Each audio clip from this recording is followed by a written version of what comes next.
తేదీ 16/12/2023 శ్రీ శోభకృత్ నామ సంవత్సరం దక్షిణాయానం శరద్ ఋతువు కార్తీక మాసం శుక్లపక్షం శనివారం తిథి చవితి రాత్రి 8:01 వరకు నక్షత్రం ఉత్తరాషాఢ ఉదయం 6:24 వరకు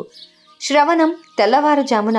4:37 వరకు వర్జ్యం ఉదయం 10:06 నుండి 11:35 వరకు దుర్ముహూర్తం ఉదయం 6:25 నుండి